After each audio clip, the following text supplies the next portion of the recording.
Thank you very much to ES Consulting for another great event and the continuation of my long association with them from the days before they existed. So I'm delighted to be here. And good afternoon, good evening to all of you. We're going to talk about process excellence, but I want to start by asking you a question. I don't need you to give me the answer out loud, but I'd like you to think about this, because I think this is really important in the whole process space. So I'll put the question up and I want you to think about it. You don't need to tell me, but let's have a think about what you think is the answer to this question. If you think about the process work that's been done in your organisation over the last 12 months, what have been the main outcomes of that? Tick, tick, tick while you think. Make a list. Is it a long list? Maybe not. No, I don't need you to tell me. You keep it to yourself. But I'll tell you what, there are two kind of broad ways you might answer that. You might say we've modelled 100 processes. We've got some really good process manuals. We've done the enterprise process architecture. We've appointed some process owners. And if you're thinking about all of those things and that's the end of the list, then I think we need to do better. If you were thinking we solved some business problems, we cut the cost of something, we reduced errors in some process, our customers are happy, our staff are happier, and we've made a difference to the actual performance of our organisation, then you're doing good process management work. All of the other stuff, the modelling, the manuals, the documentation, all of that is important, necessary but not sufficient though. None of your organisations have a business problem called we don't have enough process models. I know that for a fact because no business, no organisation in the world has that business problem. Knowing more about processes will help, for sure, but it needs to help solve a business problem. So I think this is the question, you know, and as process practitioners, we need to have a very good answer to that question. Because if we don't, what is it we're doing, yeah? So this is what I think we need to be delivering. PVBB, proven, valued, business benefits. We should all have that up on the wall in massive font, and we should think about it every day. And what do we mean by that? I mean benefits to the business, valued by the business, not just by the BPM office, and proven with data about which there's no dissent. Now that sets the bar very high, but it's the only bar that's worth achieving. Proven, valued business benefits. And all of the other things we do, the measurement and the modelling and the documentation, all of that's important, but they're tools towards this. And this is what we really need to be thinking about all of the time. And that's what the executive of your organisation wants as well. And when we don't deliver this, that's when people start saying, why do we do this? Endless process modelling workshops. Who needs to go to another modelling workshop? Nobody. But we do need to see improvements in performance. That's the main thing, I think, about excellence. So let's think about that. This is the process performance question all the time. And it's the question we should be asking about all of our processes. If this process was working as well as its key stakeholders want it to, what would it be doing and how would we know?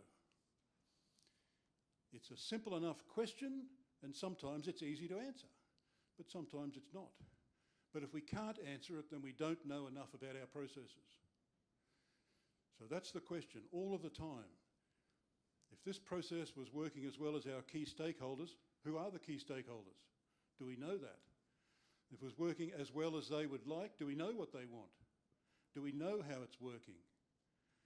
Working as well as they want, and how would we know? What is it we're measuring? What are the process KPIs? Do we have good data? Do we have data about which we're not arguing? We just understand and believe in it. I think we can also then divide that down into some smaller questions. We can ask 3 questions. We can say this. We can ask, what performance do we want? We're talking about a particular process, any process. And what would good look like? What performance do we want? And then we might also ask, what's happened so far? You know, what is happening? What is the current level of performance? That's important for us to know. And then I think we can ask a really important question and say, what could be possible? You know, if we put aside the constraints of budgets and resources and whatever, you know, what could we do with this process? Okay, our stakeholders are happy, but what if they were delighted? Now, we have to be able to afford to delight stakeholders, of course, but what could we do? What are the boundaries of this process? Because sometimes we're tracking, and process is meeting, all the KPIs are green, everyone's happy, and that's a good thing, but it might also be that we've put a limitation on the performance of the process. We achieved those KPIs and targets that we set 6 or 12 months ago, so everyone's happy. Okay, that's a good start. Could we do something better? Is there a business case for doing that? So I think these 3 questions are important. What should be, what is, and what could be. And we're always looking for the sweet spot that's the overlap between those. Could, should, and is. And that's probably changing, all of those. So we need to be able to think about that all of the time. Now, there's a 4th thing we could ask.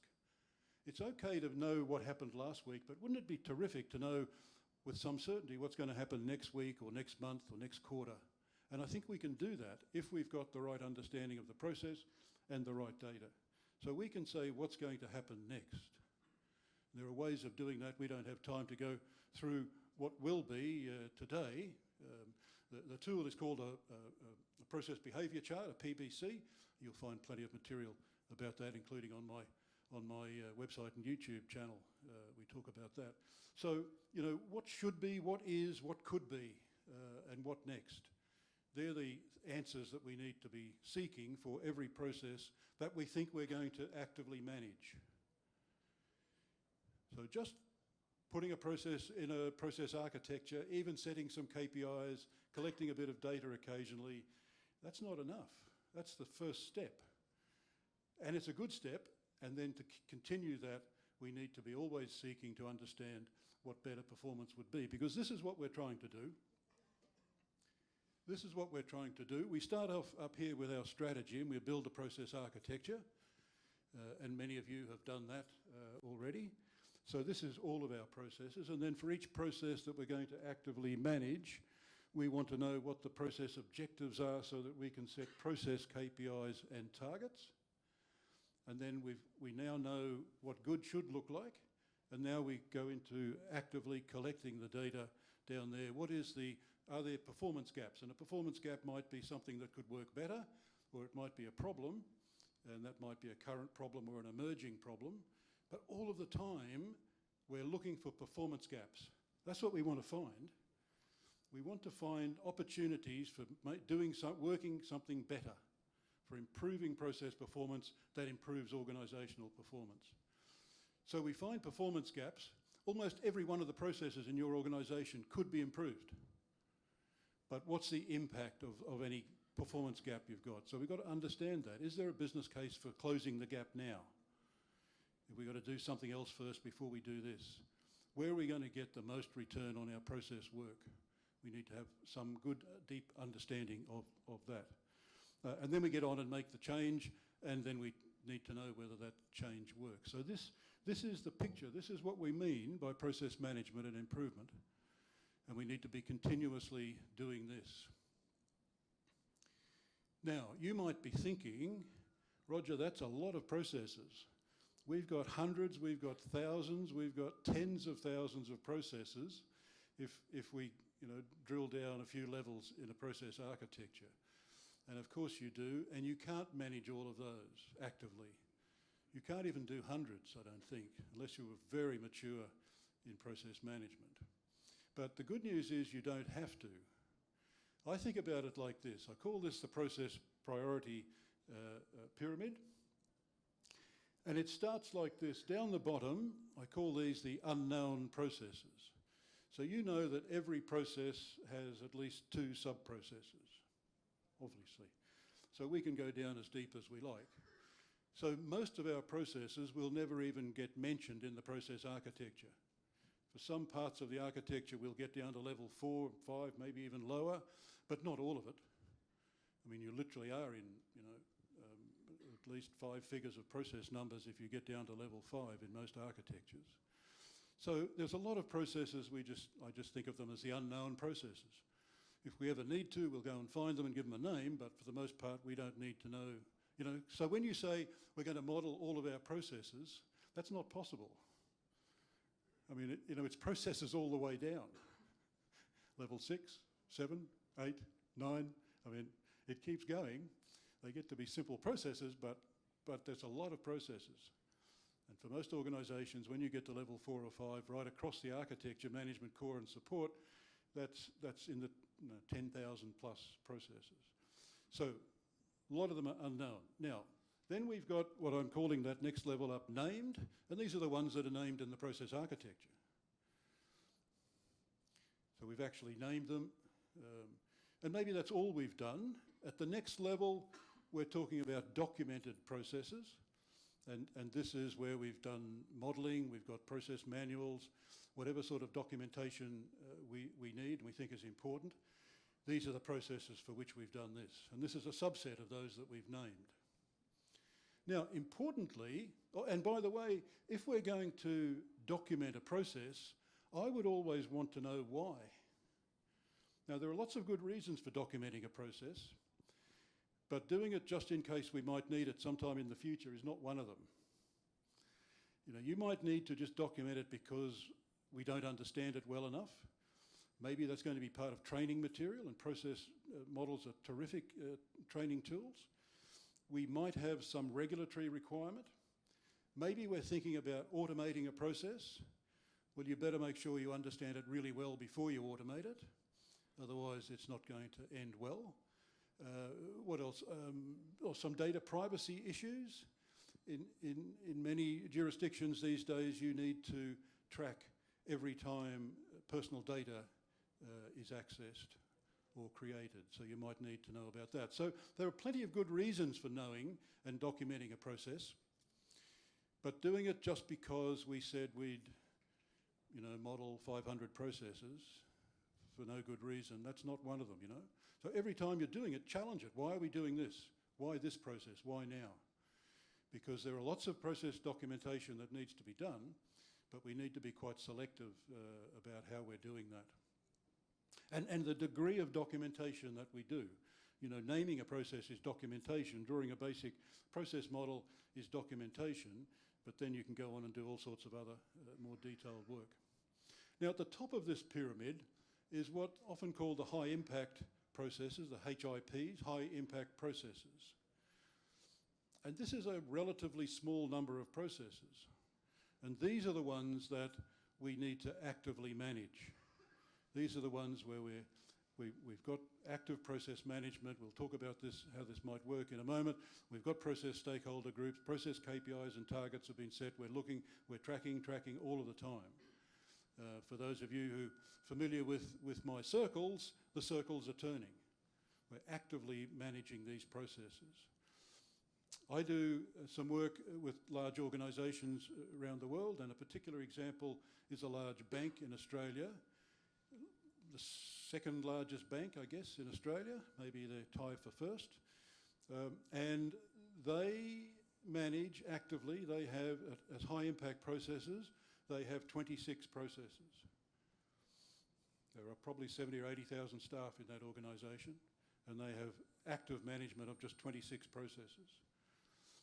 And they spend a lot of time managing those processes. So this can be quite a small number. So if we thought about, over here on the left, if we thought about the numbers, and these are just, estimated numbers, I'm not saying these are accurate, just a sort of ballpark figure. Obviously it says thousands of unknown, but there's an unlimited number of unknowns, I suppose.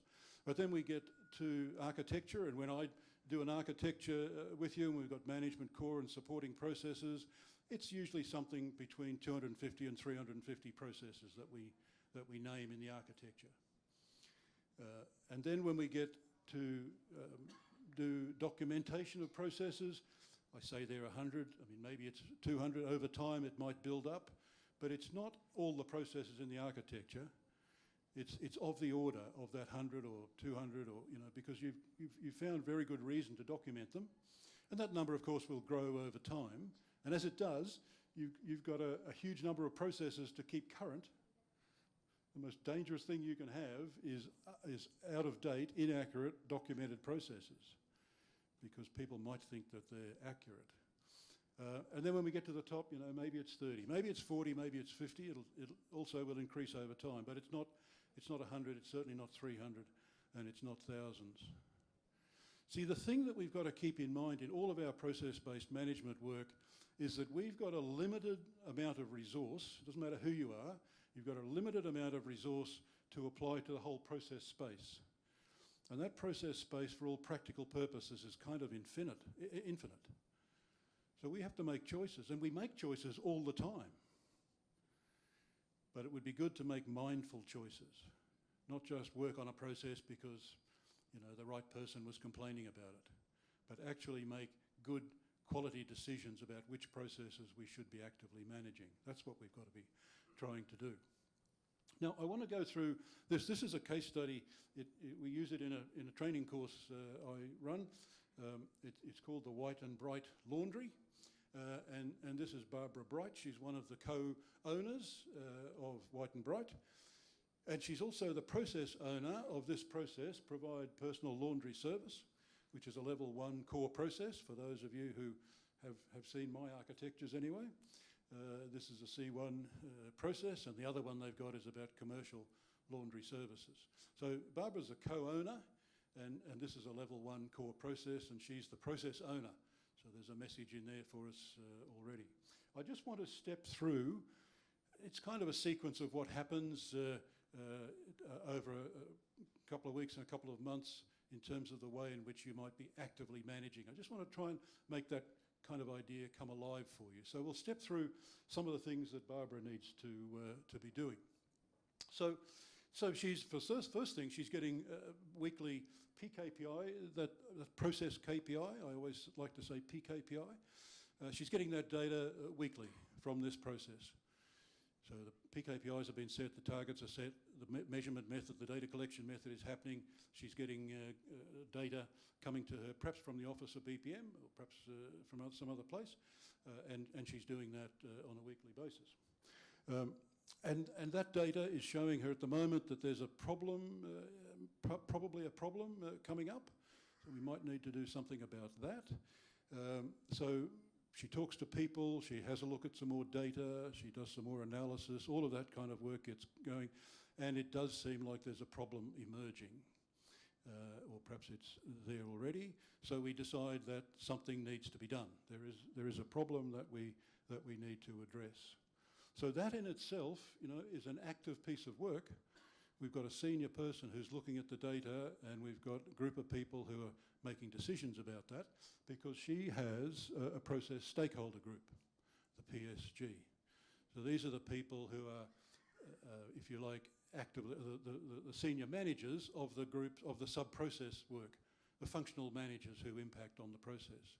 So they're meeting regularly, and she discusses it with them.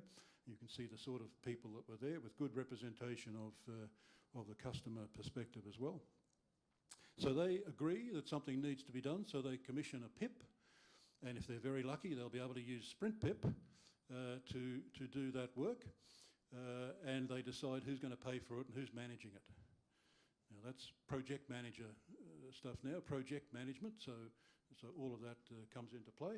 So we're doing that. So the PIP, the Process Improvement Project, goes on for 2 weeks. And we discover some problems and some solutions, and they come back with all sorts of recommendations. Those PIP workshops, by the way, are facilitated by an internal accredited person from somewhere in the organisation, because they've put people through train-the-trainer processes, and we've got accredited people, so they know how to run those workshops. They don't have to be in the same area, they can be from somewhere else, as long as they know the methodology and how to run the workshops. And the PIP came up with changes to make fix the problems, to improve the processes. And this is the classic case of a process improvement project. Comes back, here we've got 6 recommendations for change, and too often you come back months later and nothing's changed. Because the changes weren't, you know, nobody cared enough.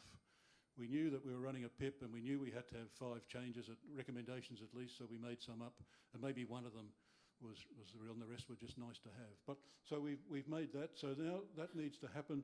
So the PSG, the process stakeholder group, discusses that, and they commission the process change project. And we know who's going to manage it, and we know who's funding the project. So we sort out all of those logistics there. And the change project took 2 months. And in the meantime, our process owner, Barb, continues to get the report. She's getting that every week. So the circles are still turning. So she's getting that every week. And they monitor performance, and because we want to know whether the changes we made had the impact that we thought or not. And if they did, okay, that's a good thing. If they didn't, then that's an opportunity for us to learn something about the process and its context and operation. Now, life is never, a linear thing with nothing else changes. So in the 2 months that the project took to make those changes, all sorts of other things were happening here at the White and Bright Laundry, including a marketing campaign that pushed the transaction numbers up 22%. Big change. Okay, but we can still look at the data, and they were able to understand that the changes that were made originally did have the impact that they wanted. We had some other stresses and strains. 22% increase is good for business, but it's actually a lot more work as well. So they needed to be addressed as well. So, there's always multiple problems we're trying to solve, isn't it? It's never just one. And that continues. Off we go. It just continues as we go. Week by week, the data's coming out, we're looking at it, we're talking about it, we're looking for problems, looking for opportunities, and then we find ways to realise the opportunities or fix the problems. So that's the kind of cycle that we would like to be thinking was happening, particularly for our high impact processes. So, it's about the life of the process, isn't it? I won't go into the circles here. Again, you can find lots of material about circles at my website and YouTube channel. But here's the process, and we're always looking for opportunities to realise an opportunity or fix a problem. It's active. We're not just modelling and then collecting some data and creating some graphs. Yes, we do all of that, but then we want to know, okay, what does this mean for the process? What's changing about it? What could change? For this process, are our on-time delivery stats getting worse and worse? We say everything will be ready by 4. Well, it used to be that 98% of it was ready by 4 o'clock, and now it's 60%. Well, the customers are going to be leaving pretty soon because there's plenty of other laundries around. So we need to be all the time doing that, and the PO circle is always turning. You can see there we've got target, assess, respond. We set the process KPIs and targets. We assess performance. We assess new ideas as well, and then we respond in some appropriate way. That circle's always turning, and it's turning at the speed of process execution. Every time the process executes, it generates performance data that we could analyse if we collect it then. So that process, that circle is always turning, and the PI or process improvement circle will turn later. By the way, in a couple of these videos now or later, you can see those QR codes. That'll take you to the YouTube video, but you'll be able to do that. Or I'm not hard to find out there on the internet, so you can get to my material easily. So we started out saying we were talking about process excellence, and I want to change that title a bit. It's a bit late to be doing it. It's the last slide. But I want to change that title, because I think what we need to be talking about to really put the emphasis where it should be is process performance excellence. The purpose of process is performance. You need to say that to yourself 100 times a day. The purpose of process is performance, yeah? That's what we do it for. And if we're doing all of the rest of it and we're not changing organisational performance, in known measurable ways, proven valued business benefits, then by our process definitions, we would be called waste. And for process practitioners to be guilty of creating waste for a living is just not good enough. We can't do that. That would be too embarrassing, yeah? So we need to be doing that. So just to summarise what we've been talking about, people get sick of me saying this, but the M in BPM stands for management. You know, and I prefer the term process-based management for that reason. But if we're going to talk about BPM, then at least in my terms, it's a management philosophy. It's not a piece of software, it's not automation. It might use all of those things to achieve its aims, but the M stands for management. And so we need to remind ourselves of that. And we're always actively searching for performance gaps. Remember, a performance gap might be an opportunity some new way of doing something, new technology, new way of thinking about it, or it might be a problem, and the problem might be a current problem or an emerging problem. We can see in the data that something's getting worse, and at some point it's going to be an actual problem. But we need to be searching for performance opportunities, performance gaps. And sometimes I get the sense that that's not what we do in our process work. We get very focused on the kind of logistics of it, of the management, the documentation, the reporting, the graphs, and it's all necessary, but we actively need to be looking for opportunities. And of course that means we're actively looking for things that aren't working as well as they could. And sometimes that doesn't feel like the right thing to do in our organisations, does it? We think, oh, hang on, no. Well, you give a presentation about what's happening in your area and you start off with a list of all the things that are good, don't you? You know, this is working well, this is working well, this is working well. And down the end somewhere, you might have a few things that aren't working so well, and, you know, it's the last slide of the presentation and it just says, you know, areas for further improvement. And you gloss over those. But that should be at the front. You know, that's the purpose of management, to make things better, not to report on the things that are already working well. We need to know they're working well, but if they're working well, okay, that's good. But what's the stuff that could be working better? That's our role as process practitioners, to help our organisations find those opportunities to improve performance. We need the cross-functional end-to-end view of our organisation. We need the process architecture.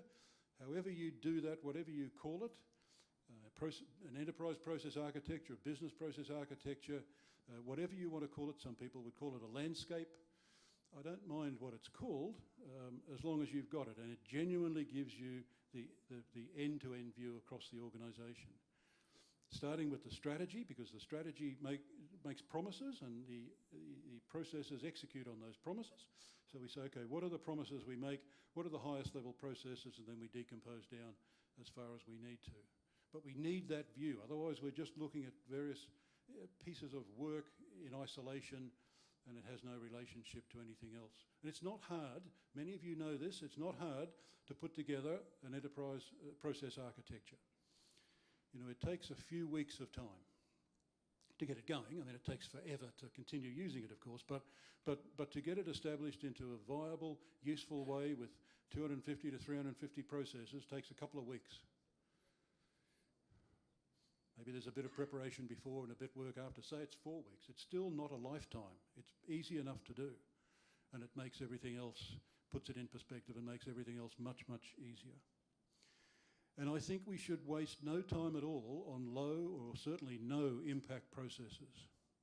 You know, there are lots of processes in our organisations we could improve, and maybe people who work with that process on a day-to-day basis might notice the difference. But we're not going to get significant performance change in the organisation.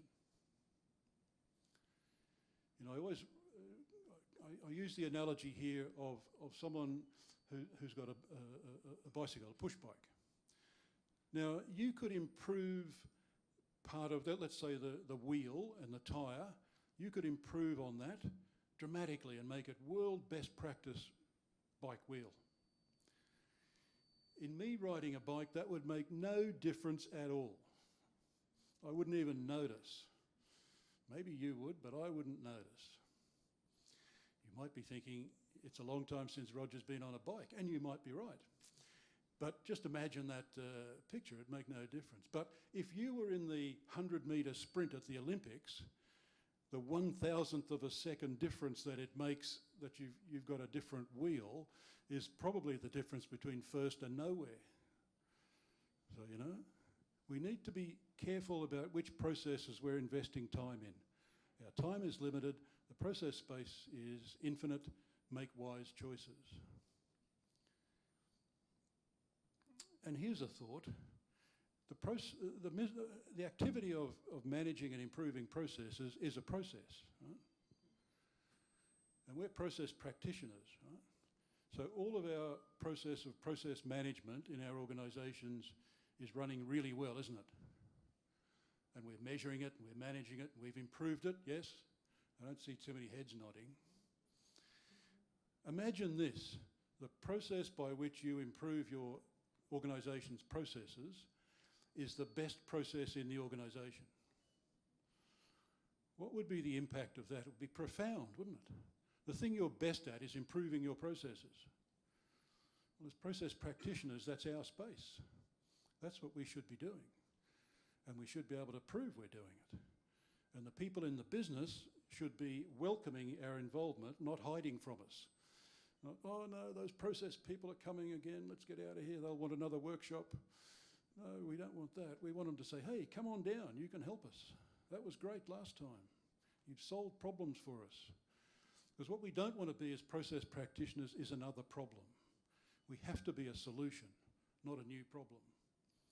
And too often we can be the latter and not the former. So we have to deliver proven, valued business benefits. That's what we've got to be doing. Benefits to the business, valued by the business, not just the Office of BPM, but valued by the business and proven with data about which there's no dispute. We don't want to be wasting time in our conversations to say, hey, where'd that data come from? I don't believe it. No, we have to have solid data that everyone believes in.